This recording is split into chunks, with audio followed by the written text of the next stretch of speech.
My Left Foot is an autobiography of Christy Brown written in 1954. Brown was diagnosed with an incurable disability but lived a productive life thanks to intelligence and the ability to control his left foot. Despite being born with the disability of cerebral palsy, Brown, thanks to various attitudes as he narrates in his book, lived a normal and productive life where he became a renowned writer, poet, and painter. People diagnosed with cerebral palsy hardly have a normal life, and thus Brown's success was an outlier. In the autobiography, the author narrates how he managed to face challenges and the factors that helped him live a somewhat normal life despite being disabled. The autobiography was an inspiration for many people faced with similar or related challenges as it reveals the problems faced by the disabled and how to overcome them. By reading the autobiography, one cannot help but notice the various set attitudes that run supreme in the book, such as religious beliefs, love, and professional interest. Religious beliefs shaped some of the attitudes narrated in the autobiography by Christy Brown. As shown, the Irish community at the time of writing was a Christian community. According to the book, when Brown's mother realized that he had a disability, she prayed that God would give her some proof of her faith. Her prayers were answered when Brown managed to move his left foot and wrote an A huge accomplishment. Brown's beliefs are opposite to his mother's as he explicitly states that he lacked interest in religion. Nevertheless, he also had hope that a miracle might happen to him and that he would be normal. Mrs. McGuire's religious beliefs made her feel obligated to take Brown to Lord. This belief also pushed her to take the responsibility of helping persons in need.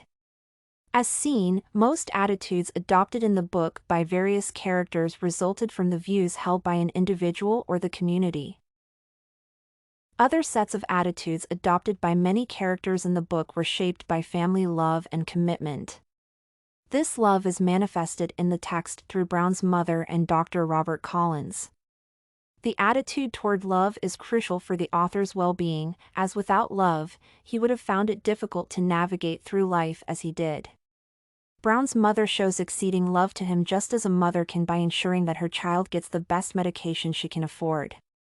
She also demonstrated love by refusing to conform to the belief of the doctors and the other family members that her child is not intellectually able.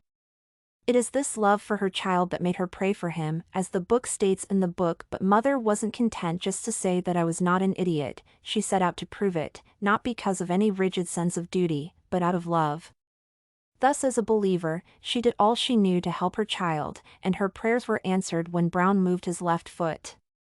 Brown writes that his mother wasn't content to say he was an idiot, and she set out to prove it, not because she had any rigid sense of duty but out of love. Dr. Robert Collins also demonstrates the attitude of love in how he handled Brown and his condition. Apart from offering competent medical care, the doctor shows love by helping him write his autobiography.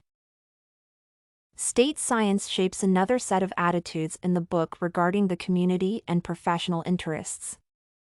The author, Dr. Robert Collins, and other professionals who interacted with Brown demonstrated professional interest. Brown states that almost every doctor who saw and examined me labeled me a very interesting but also a hopeless case. This quote shows that at the time, medical professionals approached their work using judgment rather than actual scientific and medical tests. Christy Brown was only able to move one part of the body, the left foot, yet through sheer determination, and will be able to show professional competence in the fields he chooses to pursue. After discovering the fields in which he could be competent, Brown then devotes himself to them and excels above even normal people in the area. Dr. Robert Collins also demonstrated professional interest by writing books on disability. He also goes past his scope of work to help Brown become a writer.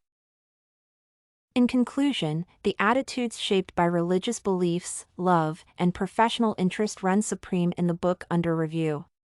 These attitudes, as the author narrates, were caused by various cultural, religious, and social settings in Ireland at the time of writing. The context of the book reveals that Ireland was a poor nation with indifferent medical facilities, and differently abled individuals like the author were unable to receive proper medical care and guidance. As the book progresses, certain individuals, such as the Brown's mother, Dr. Robert Collis, and the author himself, develop certain attitudes that are part of his success.